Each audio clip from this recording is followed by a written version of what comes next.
Welcome. I'm so glad that you are here. Today I have a special guest. I have my friend Courtney McManus coming to us from Florida, and she is awesome. She is really great at helping moms move more. So Courtney, I'm so glad that you're here. Yes, Melissa, thank you for having me.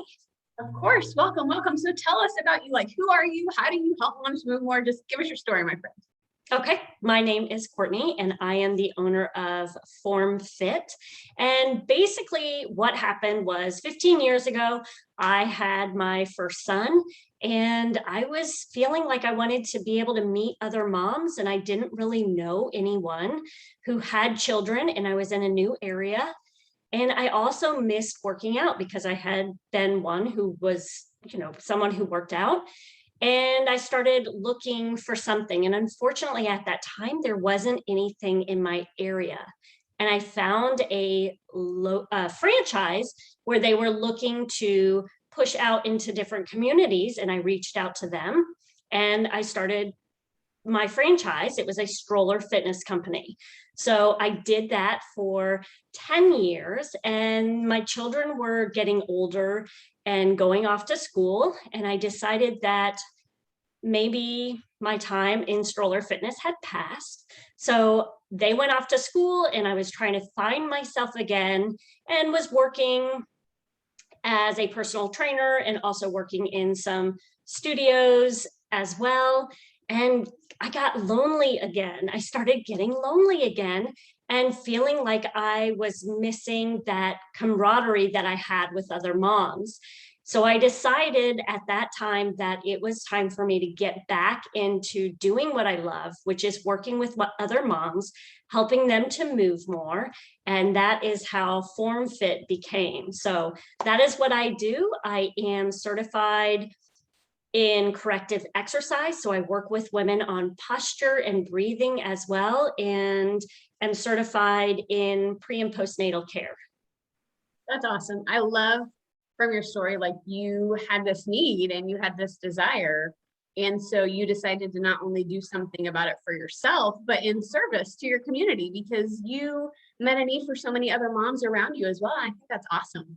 Yes. And that's one thing that I feel like everyone seems to struggle with the most, especially now with the way the world is. We miss that community of being able to work with being with other women and other moms who might be going through similar phases as well. Yeah, that's awesome. Good for you. I think that's awesome. I do have a funny question for you. Okay. I'm going to throw it in. Uh-oh.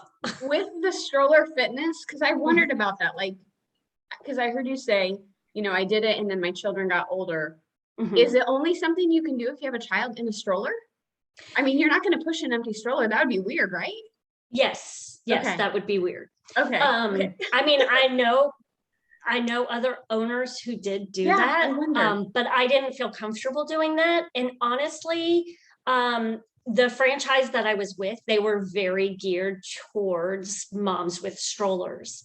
And I just made the decision at that point that that was not really what I was looking to do any longer, yet I'm back in it. But now I work with women on a much broader range. I work with moms of toddlers and children in school, but then I still do have some women coming to me that are in strollers. That's awesome. That's really awesome. Because I think, another part with that community is that it's helpful to be with people in a similar season, unless you're kind of in a mentorship relationship. So I think part of what you're saying is that you wanted to be in people that were in the same season and stage of life as you, because you weren't there anymore. And now you wanted some people to journey with for this season, which I think makes total sense. Right. Well, and I noticed as well, like when I was going through that season of my kids going off to school, I was kind of lost and unsure. And I felt like moms didn't want to learn from me anymore because I had entered that next season. But now that I'm in that, now I have one in high school, one in middle school, and one in still elementary school. And I'm learning how important it is to learn from other moms, like older than me and younger than me. So I think, there is something to say about working with all stages and what we can gain from them. Totally. And I think for you and I being in the industry that we're in, I think we are called to serve a certain group, and it's very clear who we're called to serve, which are moms. But then I Yes. think, like you're saying, we still need the input and the speaking and pouring into of older women and younger women, and together we create kind of that, life experience. But for Right. us with our calling and our work, we're called to a specific group for right now, and that's Yes. something. Yeah. Okay, so you are a busy mom. You've got, 3 kids. I know your husband is busy. How do you move more, like with this crazy mom life? Like, tell us how to do this. Okay, so I like to go on this basic theme of 5 minutes. And it does not mean that all you have to do or all that you need to do is 5 minutes to get fit. But that's a great place to start because the goal is to work on consistency. And if we think about working out 5 to 7 days a week for 45 minutes to an hour, most of us will get discouraged. So what I like to recommend is just move for 5 minutes. So we're going to do workout or exercise 5 minutes every day. That's all you have to start with. And then from there, if you have time and you want to work out longer, because usually the problem is getting started, not the doing it. Because once you get started, you enjoy what you're doing. So then you'll extend it. So what I do is I try feel to afterwards. Yeah, well, yeah. I don't like the process. Let me be honest. That's why you do this. Okay. Well, there are some people like that out there, but but for many, like it's the getting started that's difficult. And then once you get started, then it's like, okay, I can do this for 5 more minutes. Like, I'm already ready. I'm already doing it. I might as well do it for 5 more. And then 5 minutes can turn into 25 minutes of a good workout. And then you're done. And that's what I like to encourage people to do. Start with 5 minutes every day. And then we're going to find different ways to make you move more throughout the day. Because let's face it, if we work out for 45 minutes a day and then sit on our bottom the rest of the day, it honestly, I'm sorry, I hate to say this, but it negates what you just did. Like you've got to keep moving throughout your day. And I think that takes the pressure off because I don't know of very many moms who feel like they can commit to, the 45 hour long plus workouts. I think that we're all, probably overcommitted if we're really honest. And we have a lot that we're juggling and navigating. And so to throw in like this extra, oh my gosh, I have to find this big chunk of time to work out, that feels really overwhelming. So I love that you break it down and you make it smaller. Thank you. Yes. You're welcome. Yeah. Yeah. Just having them work on consistency. That is the key is let's find a time that works for you every day. And if you can just give me 5 minutes, and like I mentioned, my workouts I'll usually either do 3 exercises, 10 reps of each exercise for 5 minutes. So you do as many rounds as possible in those 5 minutes, or I'll do 5 exercises, 1 minute each, and then you can work on that. And if you feel good and want to do another round, you can do 3 to 5 rounds and get 25 minutes in, but you've committed to one 5 minute. And if that's all you can do in a day, then that's great because you still move. Yeah, that's so good. That's so good. So for your workouts, tell us about like what that looks like. Is it cardio? Is it weights? What is that 5 minute starting point look like? Okay. So for the most part, I like full body movements. So we're going to work on weights. We're going to work on different body parts, usually multi-plane. And so think moving into different positions, and then also more than just arms. So we're going to do arms with legs. So if I do a squat with a bicep curl or squat, bicep curl, overhead press type thing, trying to keep it to where you're getting more bang for your buck. And then we can do, I'll do a little bit of cardio in the mix as well, but trying to keep it so that you're doing more movement patterns within that 5 minutes. And then also, yeah. And also, I mean, I still work it to where you might have just a booty day where you're down on hands and knees and you're doing your donkey kicks and you're, doing that type of work, or a core day where you're doing 5 minutes of Pilates type work. So I try to change it up so that there's different things that you can enjoy to do. And also yoga, stretching type work with a walk. That's one of the things that I also recommend moms do, is just getting out and going for a walk and then doing some stretching. Yeah, I love that, because I think what you're saying is that if you're going to do this, you might as well maximize your time. And again, Right. we're busy moms. We have a lot going on. So if I could work out for 5 minutes and do like a total body, I'm in. I'm not going to have to do, 5 minutes on this and 5 minutes on this and 5 minutes on this. Because I think that's where the overwhelm comes in, is when we see all of these things we feel like we have to do. Right. Right. And then also if you're, you'll see schedules where they'll do bis and tris on Monday, then legs on Tuesday, then shoulders on Wednesday.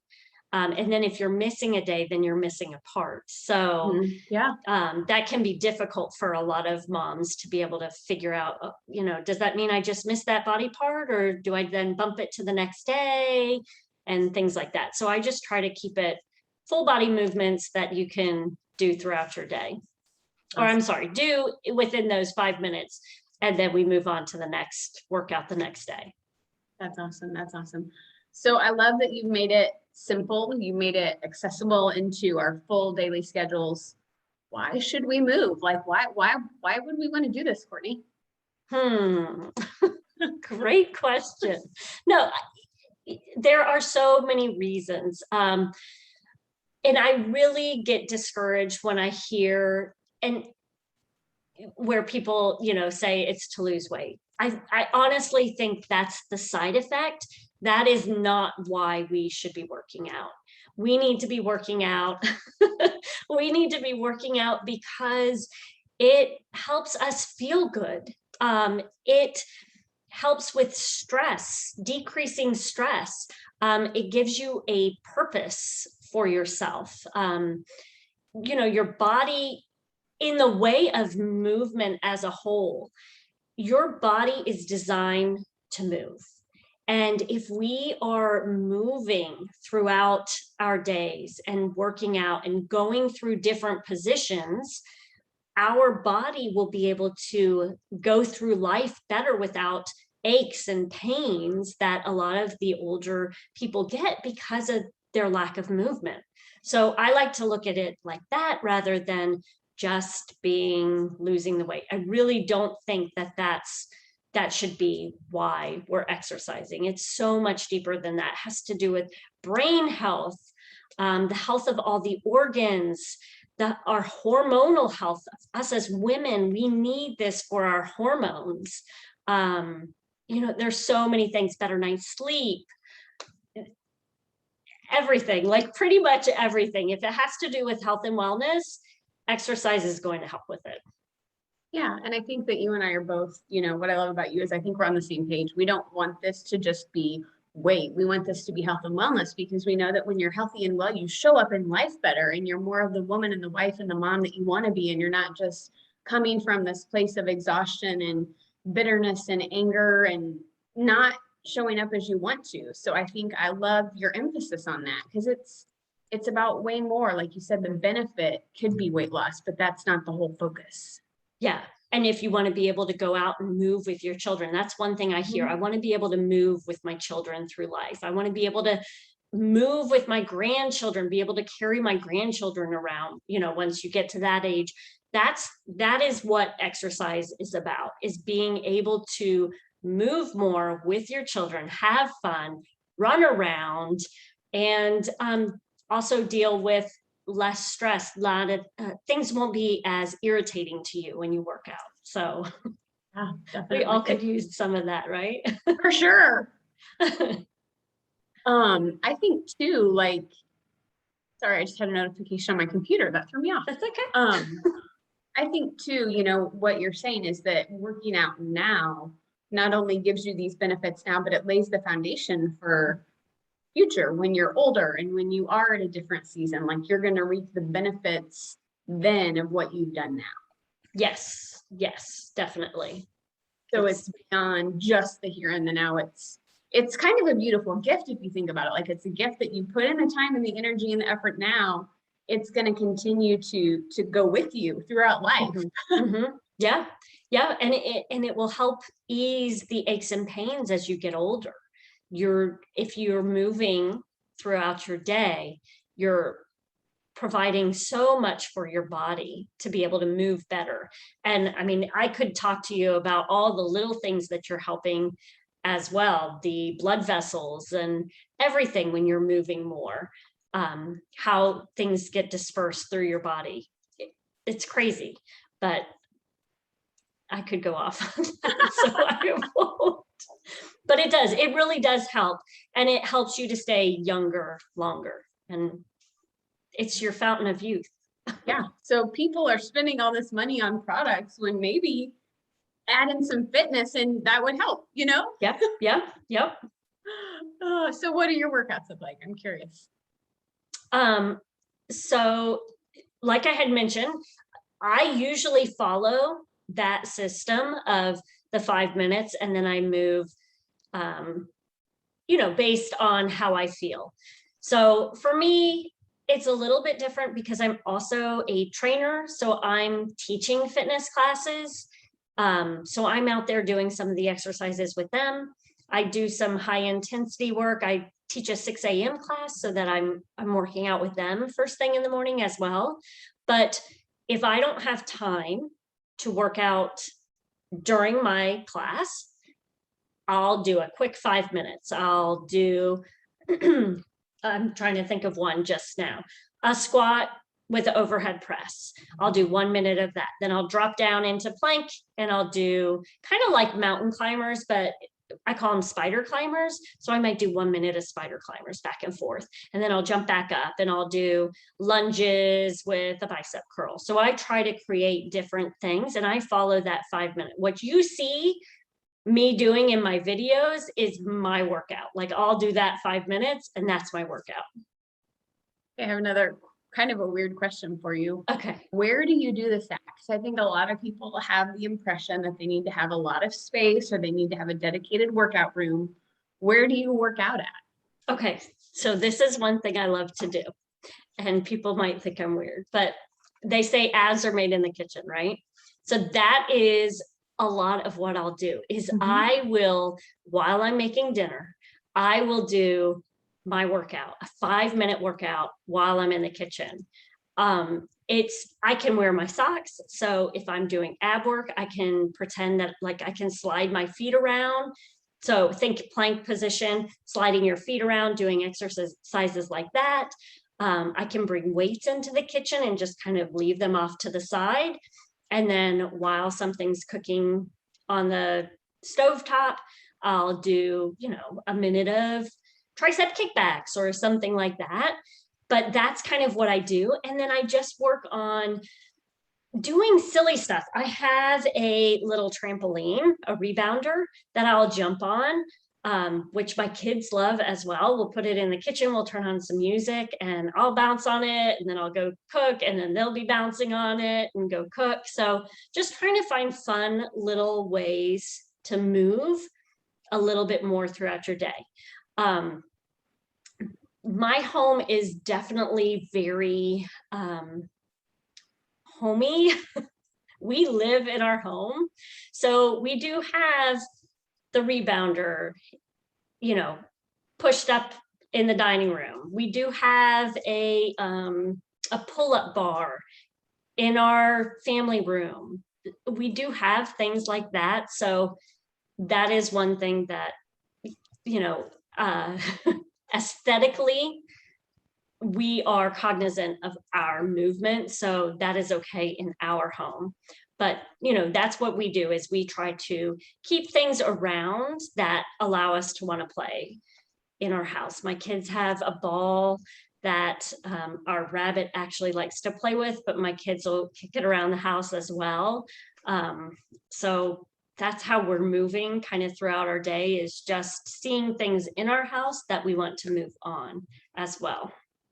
I love that because you've got that visual reminder that just kind of integrates it into your day, which is what you're doing. And then you're showing your kids, hey, mom doesn't have to necessarily, go to aerobics in the evening to work out like my mom used to do. So Right. you're showing them how to just integrate it into their daily lives, which is so great because more is caught than taught. So look at what you are, modeling for them. So kudos to you, mama. I love that. I love that.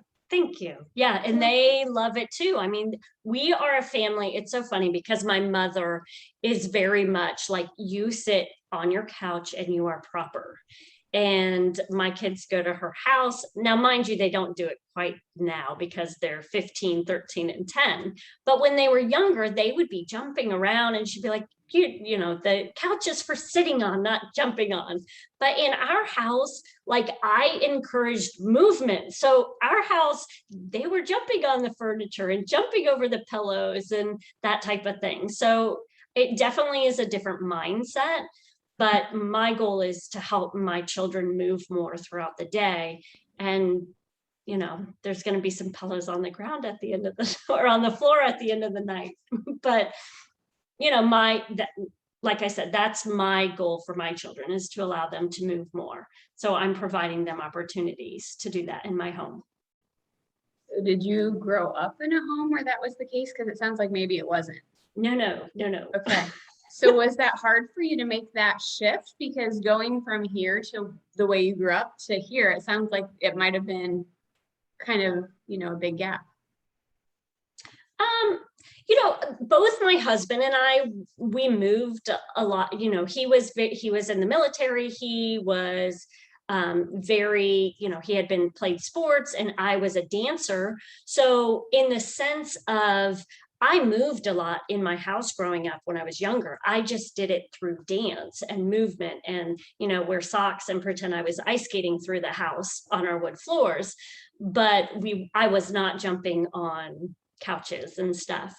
So I was allowed to move in my house. And I think my children, once they were toddler age, that was when Ninja Warriors was really popular.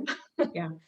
So that just kind of naturally allowed for jumping over all the different things. And then my husband, I feel like it happened naturally. We weren't really thinking like that we needed to keep things aesthetically pleasing. So you didn't have a meeting and say, our goal is to raise, humans who grew up in an environment where they're moving every day, and we're going to do this by XYZ. It just sounds like it happened kind of organically. Yes, That's it did. awesome. And then as I've gone through in regards to my training and my education, I've learned the importance of moving more. So as they've gotten older, I am more cognizant of what I allow in the home. And I'm not so strict about, balls should be played outside, not in the home. Like, I am cognizant of that. My children like to jump. This is so crazy, but my son, he likes to try to jump up to touch the fan. He will do this like hours where he's just trying to, he's going out for basketball. So I'm sure there's something behind that as well. But these are things that they're doing, and I'm not restricting them from doing those things. Yeah, that's awesome. That's awesome. So of your 3 kids, do all of them like to move, or do you have one that's like a struggle? No, they all like to move. Okay. There were periods of time that they didn't. They were not. My daughter, she's always been a dancer. She loves to dance. But my boys have not always been. So if you have children that you would like to move more, don't be stressed out if they haven't started yet, because my children, it took a little while for them to grow into themselves, I would say. Like, they like to move, but they were not into sports. And now they both are very much into sports. My oldest plays football. My middle, he's basketball and soccer. And then my daughter, like I said, she dances. So that's funny because I've got one who is very much all or nothing. Like, I'm going to play with the basketball. I'm going to play with the football. I'm going to do it on the team. But if there's no sporting event going on, I'm not going to move and get any physical activity besides what I get at school. Okay. So Okay. if you have any tips, you're welcome to get back to me on that. But I'm just like, it's kind of that all or nothing mindset, you know? Right. And maybe he just hasn't figured out, how old is he? 11. 11. Yeah, he might be in that phase. I would say my 13-year-old went through a phase. I mean, they all did, where they were more, they'd sit around, they'd want to play video games. Okay, And thank you. yeah, no, and they have now when they were, so that's one thing. When my kids were younger, they weren't rambunctious. They just like to move a lot. They had a lot of energy. They're kids. Yeah. And then the middle grade years when they're, life is tough for them at that age. They're trying to figure things out and they've got hormonal things going on. So why wouldn't you want to just sit and zone out? That's a hard enough time as it is. But I think once my kids got older, then they started getting into sports again. And I think, there's something to be said about people that they're with, their friends, and what they enjoy doing as well. Because I do think that has something to do with my kids getting involved, was what was going on in the house. I mean, in the school. Well, and I can attest to that because our daughter is playing volleyball this year. She's never played volleyball before, but the whole reason she's doing it is because all of her friends at school were doing it and she didn't want to be left out. So I thought that was great peer pressure. Yeah. Yep. Oh gosh. Well, is there anything else you want to share? This has been so good and so rich. Like, I feel like anybody could listen to this and be like, I could do this. I could totally do this. So thank you for that. Oh, you're welcome. You're welcome. Yeah. I mean, honestly, just start moving more. One thing that I recommend moms doing is just sit down on the floor and see what it feels like to sit down on the floor, because we go into these 90-degree positions and our hips don't get the movement that they're supposed to move through. So sit down on the floor, see what that feels like, and then start moving through different positions on the floor. Like, you can make it, movement does not always have to be exercise. That's another big thing that I love to talk about. Is exercise is one thing, and remember, like I said, but exercise is not going to push you through your whole day. So you've got to find ways to move. And it doesn't mean, oh, every 30 minutes I've got to be walking a mile.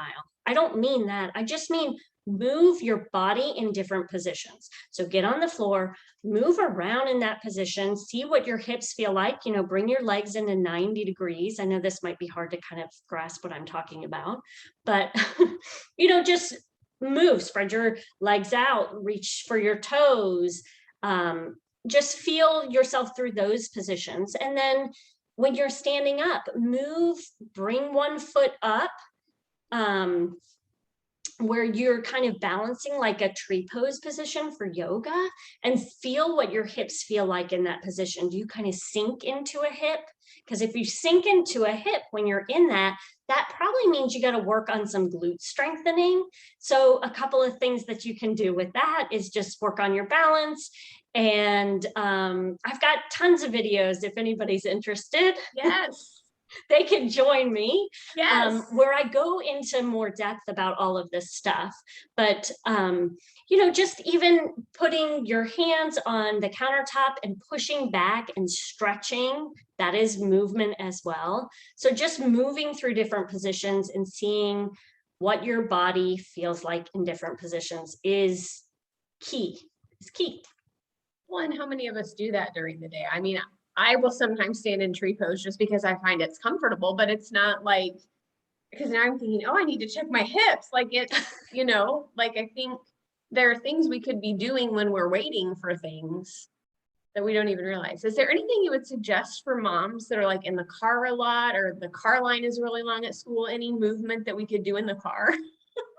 Okay, so I always preface this with, I know it sounds kind of boring, but it is the number one thing that you should be working on, and that is your breathing.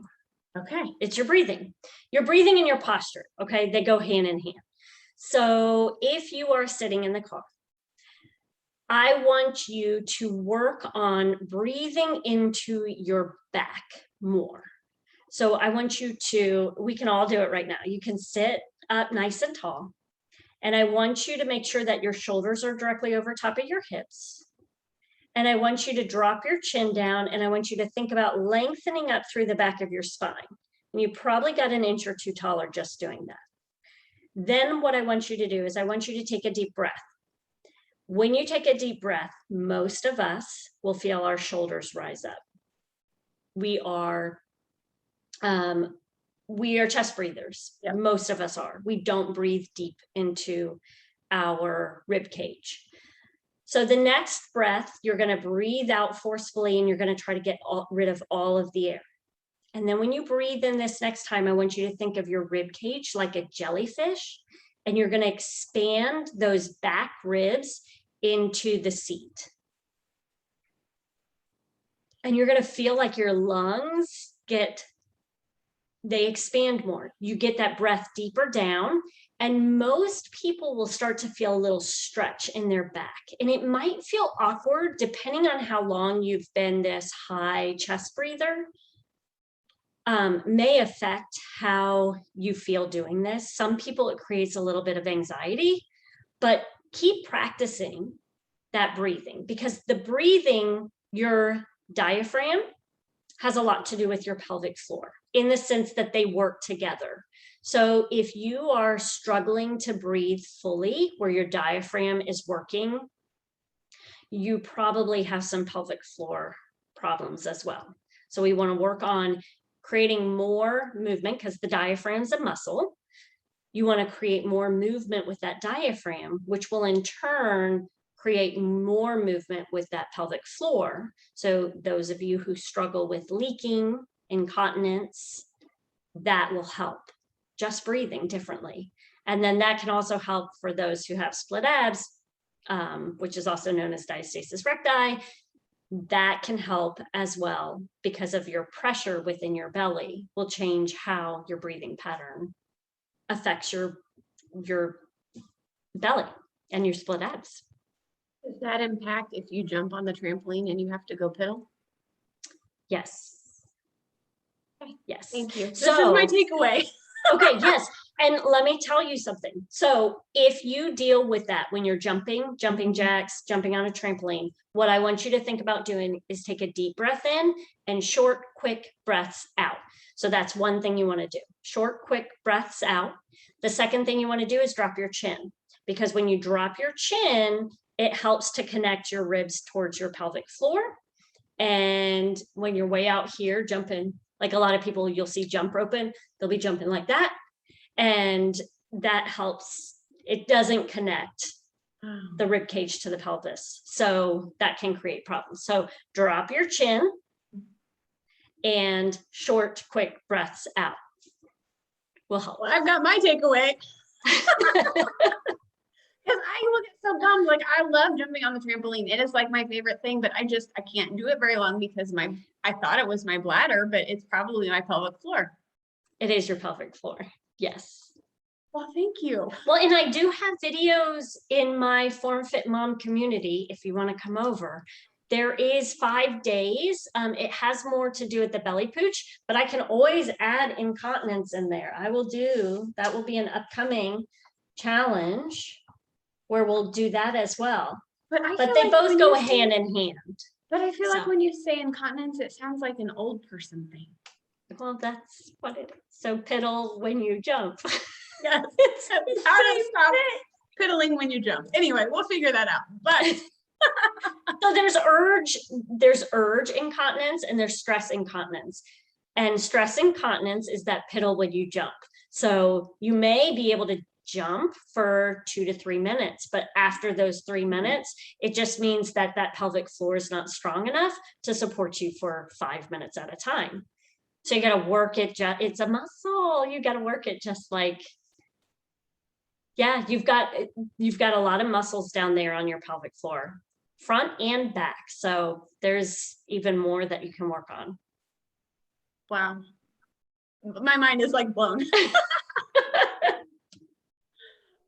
Is there anything else you want to share or anything you feel like you need to say before we wrap it up here? I'd love to invite everybody to my community. It is the Form Fit Mom Community, and we do 5-day challenges. I try to do them once a month, and we'll go over different things. This next month, it has to do with 5 minutes of fitness, just trying to work on getting that consistency. But I do have things in there. If you have split abs, I have some things that you can do in regards to breathing that will help with that. I have some fun ones. We've got a plank challenge coming up for Thanksgiving. Different fun 5-day challenges. There's some learning opportunities. There's some fitness opportunities, just all types of different things that we go through to help moms. And then I'm always open for other ideas. So we'll make sure an incontinence video comes up soon. Thank you. A piddle while you jump. So, well, and I will put the links in the show notes so you Okay. can go and check out Courtney's community. I know she's awesome, like as you can tell from this, but she really strives to provide value and education and really help people understand things. And I feel like I've learned so much just from this conversation. So thank you. Thank you. Yes, thank you for having me. Of course, of course. Do you have any like takeaways, anything like tip for a mom who's like, okay, I think I can do this. What do I do now? Just start slow. Good. Start slow, especially if you're new. I would recommend new moms really starting really slow. The first 6 months are more about just finding where you are, starting to move, creating little movements throughout your day, rather than trying to get that body back. But if you're new to fitness, just work on walking and try to extend the amount of time that you're walking each day. And don't feel like you have to do, like I said, try to take it in 5-minute, opportunities. Doesn't mean you have to go out for a 45-minute walk, but maybe you go out for 5 minutes in the morning, 5 minutes in the afternoon. Maybe you have your kids come with you. Just find little ways to move throughout your day. And honestly, the more you can get your kids involved, the better. Because then, it's all of you having fun together. And modeling them like you are modeling for them, like you do so well with yours. So, Yep. Well, thank you. I'm so glad that you did this. Like, I feel like you just have so much information, and we will put the links in the show notes of where people can find you, where they can connect with you. And I'm just so thankful for you and your friendship, and just thank you for sharing with us today. Yes. You're welcome. Thank you so much for having me. Of course.